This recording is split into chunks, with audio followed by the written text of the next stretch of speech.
paciente también tiene que, en la parte emocional, aprender a sanar las heridas psicoemocionales que le han llevado a desarrollar la obesidad. La obesidad le tomó décadas desarrollarlas. Y para eso nos preparamos. Y allí está el valor insustituible del especialista en obesidad.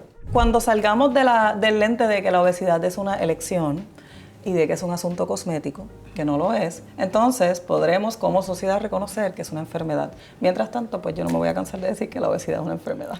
Porque si uno come menos y hace más ejercicio, pues también todo va a mejorar. Pero la realidad es que hay unos problemas neuroendocrinos que van entonces a hacer que se le haga más difícil a la persona poder bajar de peso. Por eso ahora todo es agrandado, las personas no se sacian, ¿verdad? Pero es un problema que es más allá de lo que uno pensaba, que era básicamente no come menos y haz más ejercicio. No es tan sencillo como eso. De lo que le llaman el rebote, pues realmente no es una forma, ¿verdad?, adecuada de llamarle rebote, porque es realmente una cosa fisiológica, ¿verdad?, de compensación. Pero los alimentos producen señales químicas a diferentes partes del cuerpo que pueden catabolizar o metabolizar la alimentación. Tenemos, valga la redundancia, unas hormonas que regulan o la saciedad o el apetito. Aumento en el consumo de proteína en la dieta ayuda a evitar los picos de azúcares, a promover mayor saciedad y sobre todo preservación del tejido muscular. La obesidad no es falta de voluntad, es biología. Un diálogo real entre tu intestino y tu cerebro. Ciencia, fuerza y medicina. La fórmula para dejar de juzgar el peso y empezar a tratar al paciente. Día Mundial de la Obesidad.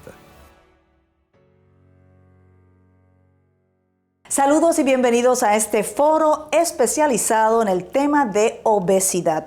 Una condición crónica que afecta a millones de personas a través de todo el planeta y que en Puerto Rico y Estados Unidos alcanza niveles epidémicos. En PH Latam creemos que hay que elevar la discusión. Esto en el marco de observarse el Día Internacional de la Obesidad. Y por eso hemos invitado a especialistas en obesidad, endocrinólogos y nutricionistas para esta conversación y esta mirada holística a la obesidad. Agradecemos de antemano a las asociaciones de profesionales de la salud que han respaldado este esfuerzo y también al Hospital Auxilio Mutuo. Y para iniciar la conversación le presentamos a la doctora Marijoan Ramírez, quien es especialista en medicina interna y también en obesidad.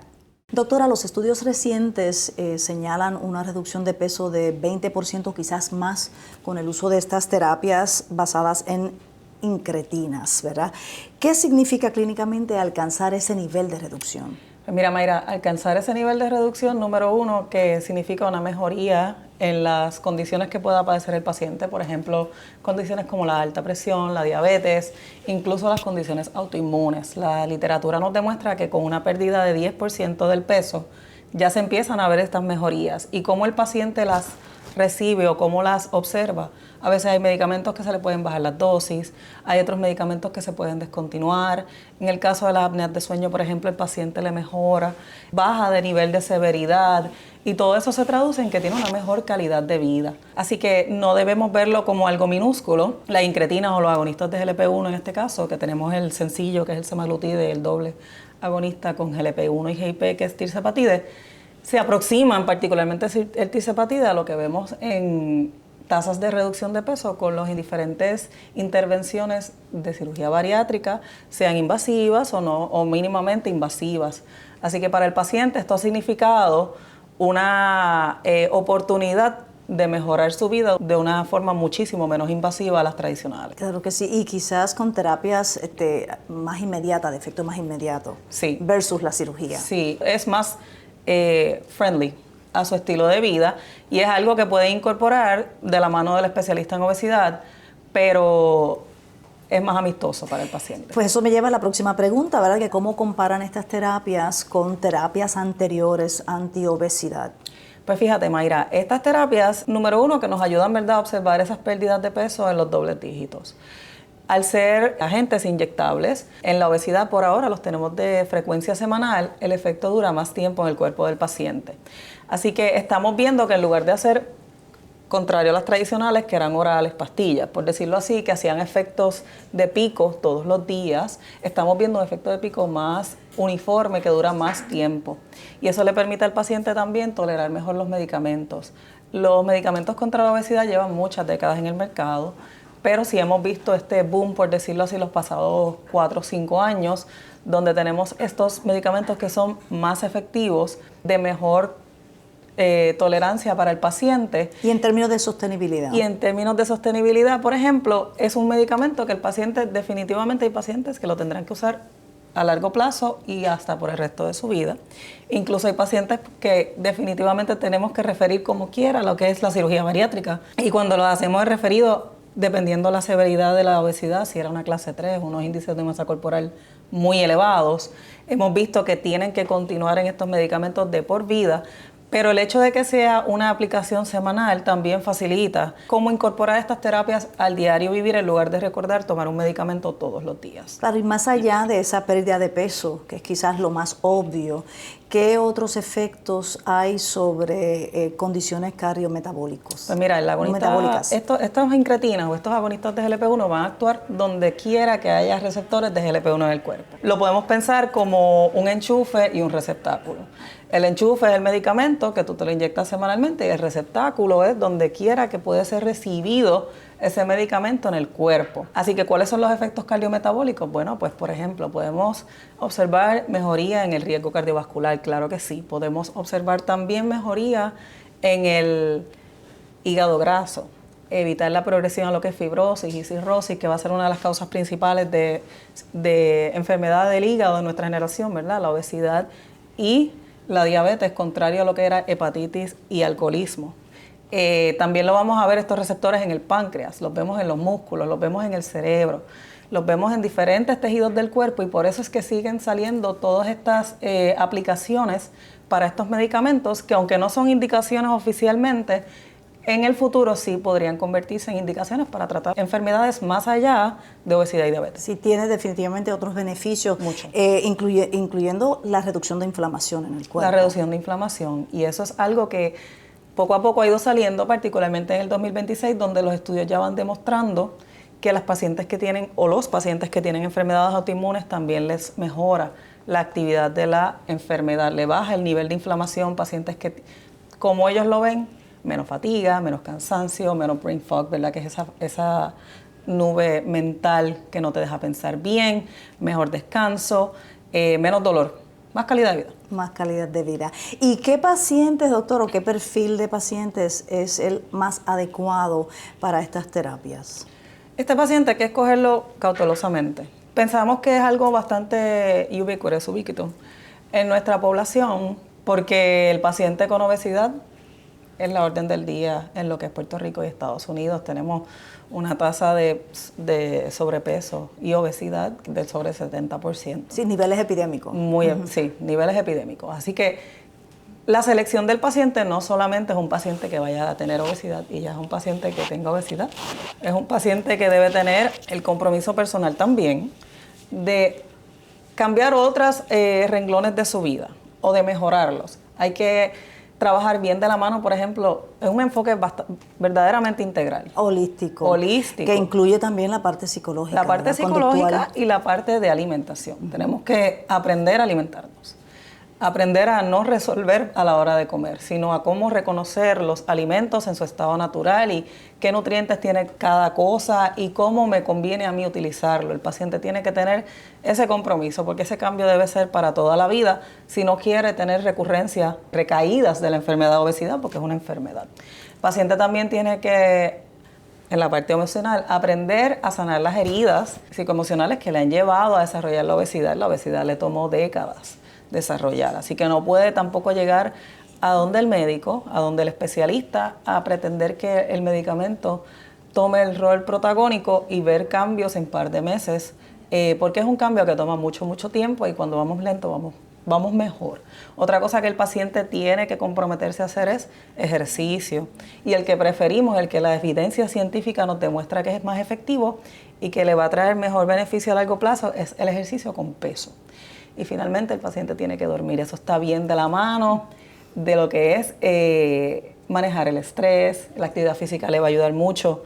Pero son cosas que parecen tan sencillas y se han visto en decadencia en nuestra generación, y definitivamente eso tiene que estar en el paciente candidato ideal para poder utilizar este tipo de tratamiento. Sí, que es un enfoque holístico sobre Bien. lo que es ese paciente y lo que es su tratamiento. Pero también, doctora, cuán importante es que esto se vea como una condición crónica, que la obesidad se trate y el tratamiento sea como un tratamiento de enfermedad crónica y no meramente incidental.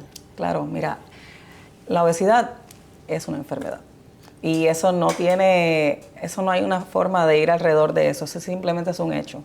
Es una enfermedad que provoca otras, que no provoca, ¿verdad? Necesariamente, pero sí se asocia fuertemente con otras enfermedades. Así que sí, es una condición crónica. Cuando decimos que es crónica, es que es algo a largo plazo, permanente, que a la vez que la desarrollas, vas a luchar contra ella el resto de tu vida. Y por eso es que también estamos siendo tan agresivos con evitar que los niños la desarrollen. Hay cosas de nuestro historial que podemos cambiar, o de nuestros hábitos, que son cómo comemos, cómo dormimos, cuánto nos ejercitamos, cuántas escaleras subimos. Esas cosas las podemos cambiar. Esos son factores de riesgo modificables.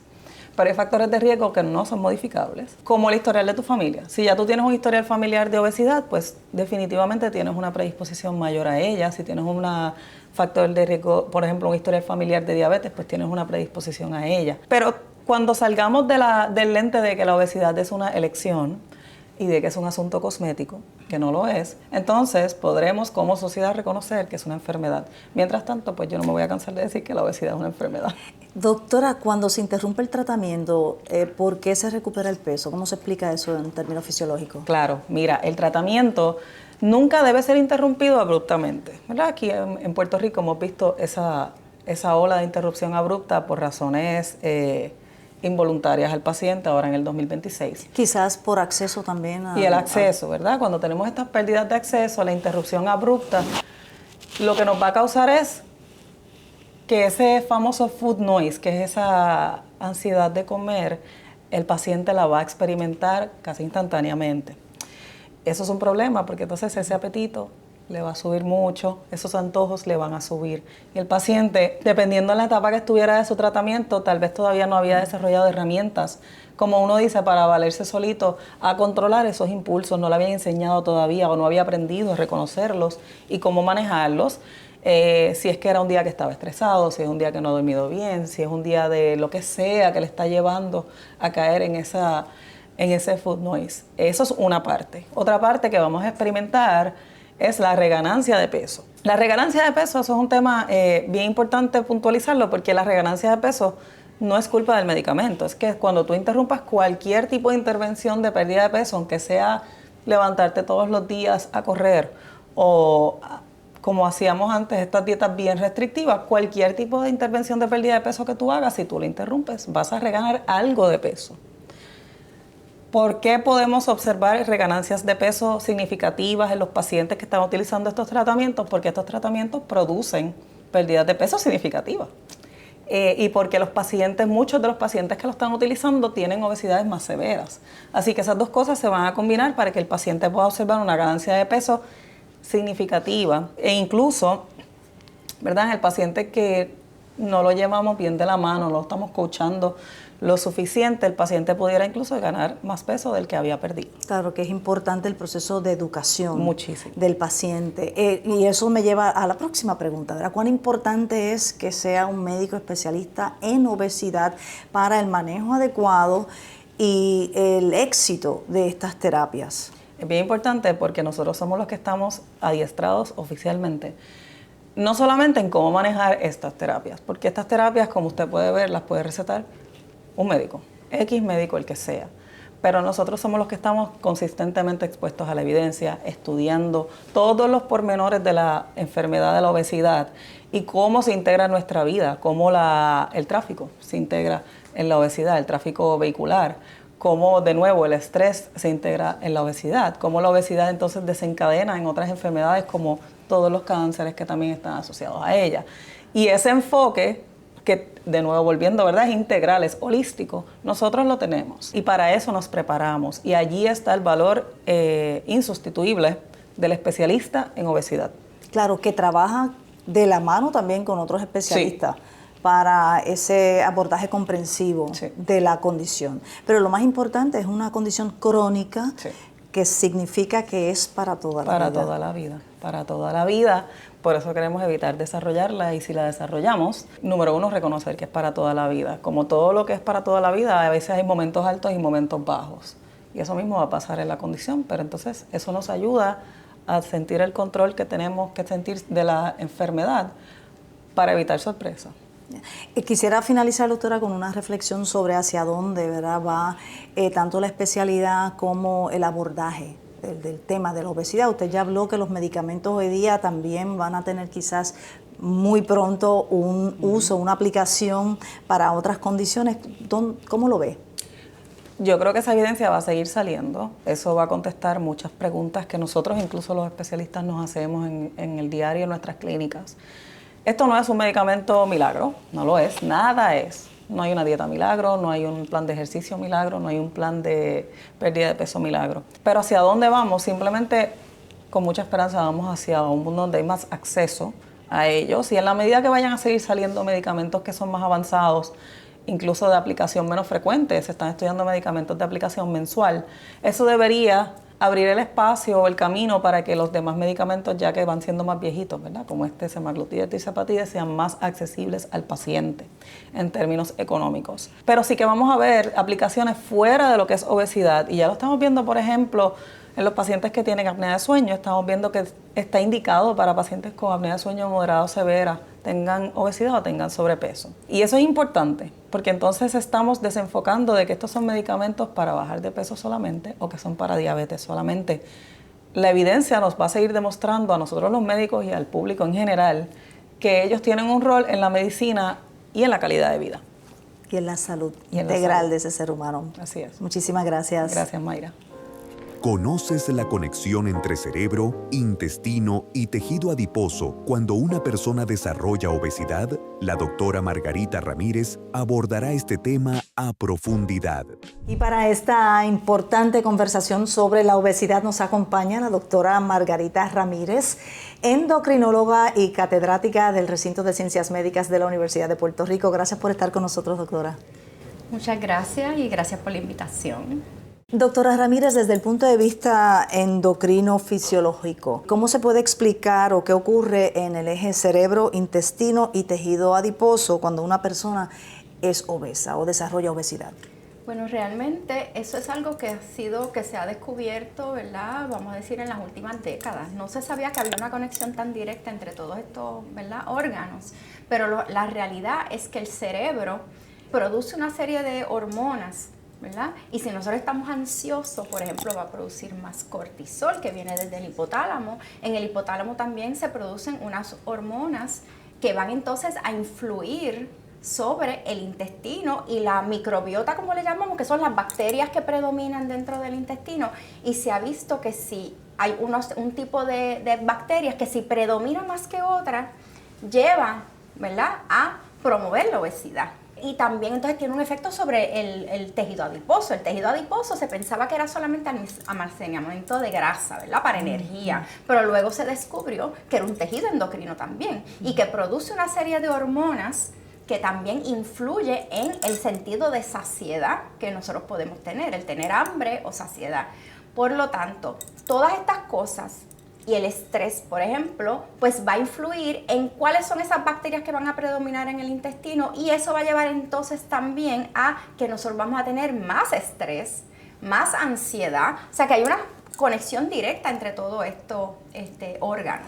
Y por eso el cambio de enfoque de una condición que se consideraba conductual a una enfermedad neuroendocrina. Definitivamente. Antes lo que se decía es, pues comes demasiado, no tienes autocontrol, no estás haciendo ejercicio, eres un vago y todas estas cosas era lo que se pensaba antes que era lo que predominaba. Obviamente sí tiene algo que ver, porque si uno come menos y hace más ejercicio, pues también todo va a mejorar. Pero la realidad es que hay unos problemas neuroendocrinos que van entonces a hacer que se le haga más difícil a la persona poder bajar de peso, ¿verdad? Hay una serie de cosas genéticas, ¿verdad? Metabólicas, que tiene mucho que ver también con las exposiciones que nosotros tenemos, lo que conocemos con los disruptores endocrinos, que son las cosas que hay en los plásticos, todo lo que nosotros nos estamos exponiendo que hace 30 años atrás no nos exponíamos. Los químicos. Por eso todas estas cosas químicas, todo esto produce unos cambios en las hormonas del cuerpo y van entonces a predisponer a que uno entonces no se sacie de la misma forma. Por eso ahora todo es agrandado, las personas no se sacian, ¿verdad? Pero es un problema que es más allá de lo que uno pensaba, que era básicamente no come menos y haz más ejercicio. No es tan sencillo como eso. En esa explicación, ¿qué rol tienen las hormonas como la GLP-1 y la GIP, tanto en el metabolismo como en ese sentimiento de saciedad que usted ha descrito? Pues el GLP-1, ¿verdad? Que es una hormona maravillosa, ¿verdad? Que también es algo que se descubrió después, que viene de los intestinos, ¿verdad? Que ahí se supo que también los intestinos son un órgano endocrino. Entonces, que el GLP-1 básicamente actúa a nivel del cerebro en los centros de saciedad para que uno se sienta más saciado, y por otro lado también aumenta la secreción de insulina, ¿verdad? Disminuye lo que es la resistencia de insulina, que es parte de cuando hay un problema en las bacterias del intestino. También nos promueve ese problema de resistencia a insulina, que es que viene todo el problema metabólico. Así es que básicamente lo que vamos a tener es unas bacterias que van a predominar y que van a hacer entonces que nosotros tengamos esa saciedad. Porque también está el estrés. El tejido adiposo produce unas sustancias inflamatorias que producen también el problema metabólico. Así es que es como que todo está uno por los otros. El GLP-1 no solamente brega en el cerebro, brega también en el intestino. En el intestino básicamente va a hacer que te sientas más llena, hace que esté más lento la digestión. La digestión, y al estar más lenta, pues con poca comida tú te sientes que has comido mucho más, porque se queda más tiempo ahí. Así que ese es otro de los mecanismos. Y también la secreción de insulina que la aumenta. ¿Y qué diferencia hay entre quizás la aplicación terapéutica que actúa sobre una sola hormona versus otras terapias que quizás tienen otros alcances en poder ayudar a combatir, digamos, ¿verdad? Tanto la saciedad como la adquisición de peso? Bueno, realmente lo que, ¿verdad? Las inyecciones que conocemos, que no son tan nuevas, ¿verdad? Están de moda ahora mismo, pero realmente esto la primera se aprobó en el 2004, ¿verdad? Hace más de 20 años atrás. Y básicamente todas esas que han venido ha sido una hormona específicamente, ¿verdad? Actúan sobre un receptor que es GLP-1. Pero en el intestino se producen dos, que es el GLP-1 y el GIP. El semaglutide, que es, ¿verdad?, de los que más conocemos, pues actúa sobre una de las hormonas.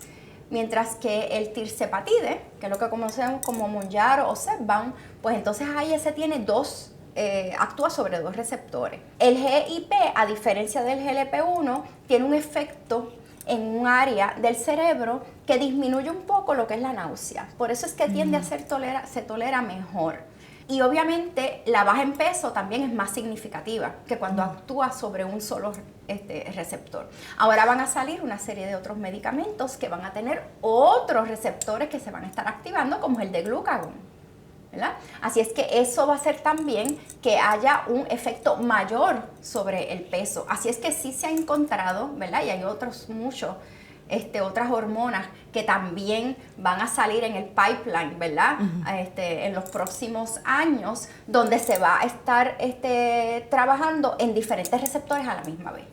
Qué bien. Y eso pues es una cosa bien emocionante, ¿verdad? En esta época donde predomina tanto las personas con obesidad. Claro, y que pudieran ser de aplicación hasta más generalizada, ¿verdad?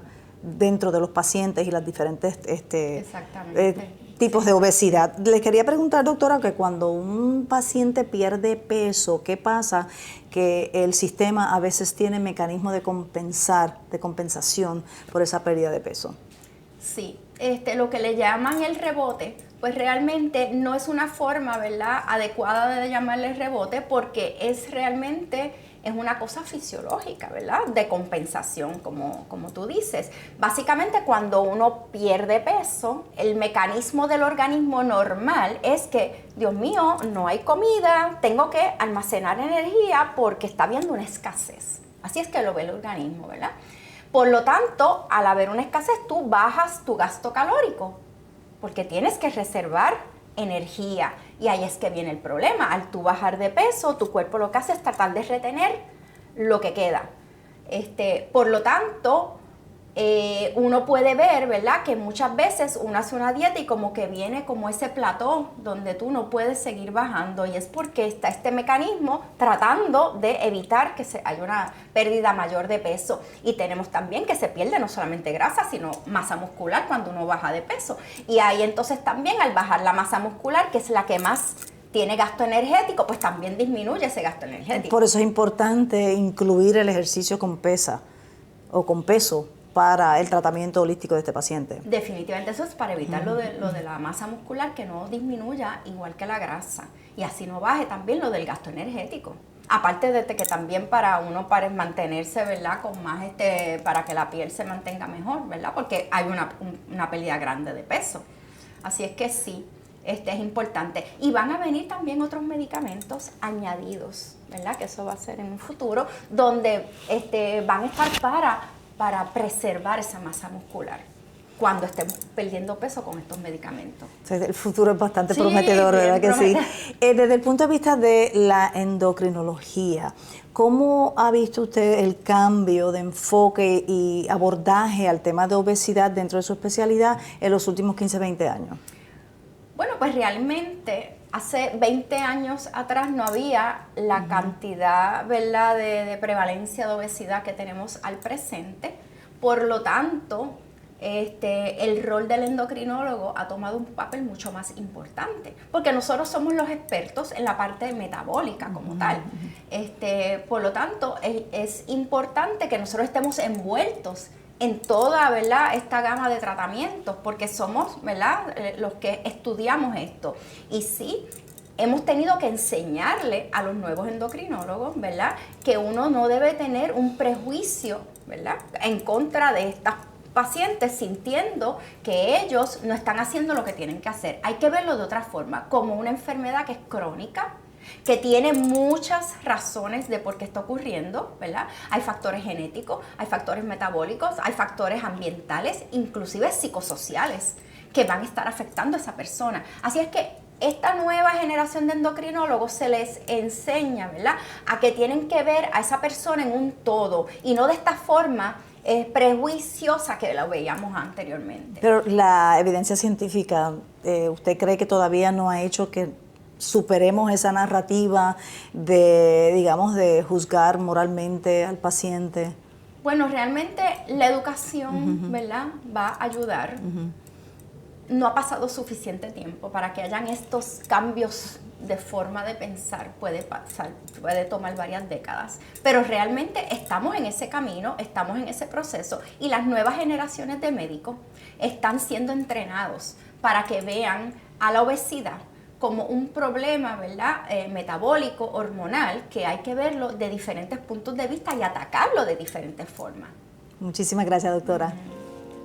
¿Qué importancia tiene la nutrición cuando hablamos de obesidad como enfermedad biológica? La licenciada Jennifer Santana se enfocará en alimentación, ultraprocesados y fuerza muscular. Y en esta ocasión vamos a conversar sobre la importancia de la nutrición en el abordaje sobre la persona con obesidad, y para ello me acompaña la licenciada Jennifer Santana, nutricionista del Hospital Auxilio Mutuo. Gracias por estar con nosotros. Encantada. Cuando hablamos de obesidad en términos biológicos, ¿verdad?, ¿qué importancia tiene la calidad de alimentación versus simplemente fijarnos en la cantidad calórica, por ejemplo? Muchas personas piensan que es simplemente comer por comer, pero los alimentos producen señales químicas a diferentes partes del cuerpo que pueden catabolizar o metabolizar la alimentación. Por ejemplo, a nivel de las hormonas, hay hormonas que con el consumo de alimentos pueden decir estoy lleno, detén de comer, o por el contrario, favorecer que haya un cortocircuito en este tipo de hormonas, promoviendo que siga aumentando el apetito. O sea, que más allá de uno pensar que es algo voluntario, es algo que ocurre químicamente a nivel hormonal en nuestro sistema. Claro que sí. Hormonalmente tenemos, valga la redundancia, unas hormonas que regulan o la saciedad o el apetito. Y dependiendo de los alimentos que consumimos, pueden o promover que se sacie, un consumo de alto en fibra, alto en nutrientes, va a hacer que el cuerpo se sacie. Por otro lado, si consumimos alimentos procesados, ultraprocesados, el cuerpo puede hacer lo inverso. Un consumo de alimentos altos en azúcares, en grasas saturadas, puede hacer que los receptores del tejido adiposo, en lugar de detener y no acumular, promueva que se siga añadiendo tejido adiposo en el cuerpo. En el intestino también tenemos una microbiota que puede hacer que se retrase el proceso de digestión o por el contrario haya un cortocircuito, haciendo que el mismo alimento haga que una persona engorde versus no. Por eso muchas personas dicen, no me lo enseñes porque de verlo nada más engordo. Y es que ese tejido del intestino tiene unos defectos por el alto consumo de grasas que haga que sigas absorbiendo más elementos de un mismo alimento que una persona que no. Usted mencionó alimentos ultraprocesados, ¿verdad? ¿Cómo se definen? ¿Qué son exactamente? ¿Y cómo funcionan esta relación con nuestras hormonas? Ok. Los alimentos ultraprocesados son compuestos hechos en la industria de alimentos que tienen alto contenido de grasas, alto contenido de azúcares, alto contenido de sodio versus pocos o ningún nutriente completo o no tienen ningún alimento completo, además de que tienen aditivos, sabores artificiales y colores artificiales que se han visto que producen daño a nivel químico en el cuerpo. ¿Y qué relación hay con el apetito? Porque usted mencionó que no hay ningún valor nutritivo, pero ¿qué me dice eso sobre por qué cuando consumo estos productos ultraprocesados, pues lo que me da es más hambre y más deseo de seguir comiendo?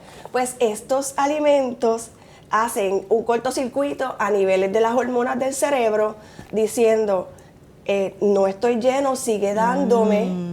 Por el contrario, disminuyen la hormona de que dice, ya estoy llena, además de que producen sentido de bienestar. Esta dopamina que necesitamos para sentirnos plenos, placenteros, viendo una película, comiendo mantecado, pues hace que uno se sobreestimule y se convierta en comer compulsivamente. Por último, al no tener pocos o ningún nutriente, el cuerpo sigue pidiendo nutrientes.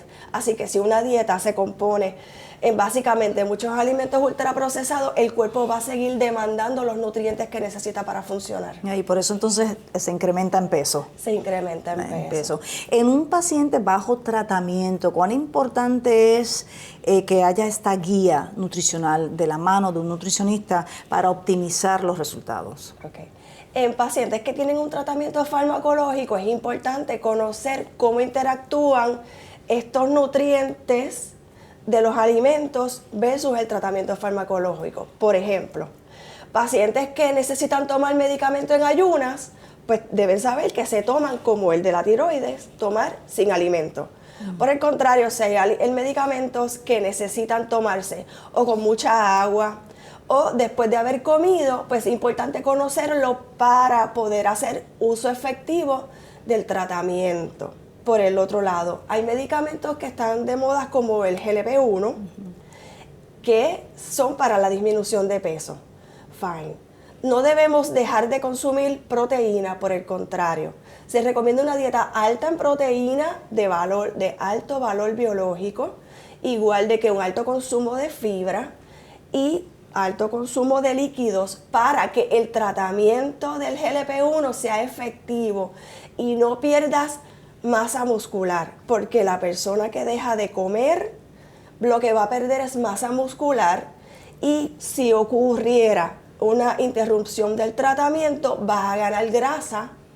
Por el contrario, perdiste la masa muscular. Claro, aunque con la nueva recomendación, ¿verdad?, de la pirámide alimentaria, pues todos debemos priorizar el consumo de proteínas y de fibras porque va a mejorar nuestro bienestar en general. Se ha visto que el aumento en el consumo de proteína en la dieta ayuda a evitar los picos de azúcares, a promover mayor saciedad, además de que si estamos haciendo ejercicio ayuda a ganar peso en masa muscular, lo que ayuda a las personas a largo plazo a evitar caídas, golpes y sobre todo preservación del tejido muscular. Pero vamos a un poquito a ir sobre ese tema, ¿verdad? No es hacer ejercicio por hacer ejercicio, es el ejercicio con pesa. Y usted ya explicó por qué es que esto ayuda, si hay algún otro beneficio, sí, por lo menos para mantener, digamos, el peso o tener más éxito en el tratamiento. Muchas personas piensan que el hacer cardio, lo que llaman cardio, que es ejercicio cardiovascular, es lo que nos va a ayudar a perder peso. Pero se ha visto que el ejercicio con peso promueve una pérdida de peso de mayor significancia y con mejor rendimiento a largo plazo. Una persona que gana masa muscular se convierte de un 4 cilindros a un 8 cilindros. Es simplemente por tener mayor masa muscular te hace consumir más energía, tu metabolismo acelera, tus requisitos calóricos aumentan y todo esto en beneficio de la persona. ¿Y para la insulina también tiene un efecto sobre la insulina? Sí, el consumir altas cantidades de proteína, no exageradamente, sino una mayor cantidad de proteína, ayuda a saciarnos por más tiempo. Como no provee carbohidratos, el pico de insulina se mantiene estable, igual los picos de azúcares.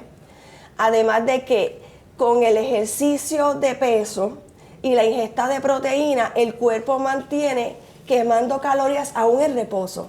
Así que podemos estar durmiendo y nuestro cuerpo, como tiene que reponer todo ese tejido que se rompió en el ejercicio, pues se mantiene trabajando aún nosotros estemos en descanso. Es importante, ¿verdad?, entender cómo funciona nuestro cuerpo, ¿verdad?, la parte fisiológica, biológica, para incluso tener mayor adherencia al tratamiento. ¿Ha encontrado una relación entre ese conocimiento cuando lo tiene el paciente versus el que quizás a lo mejor no se interesa mucho por entender?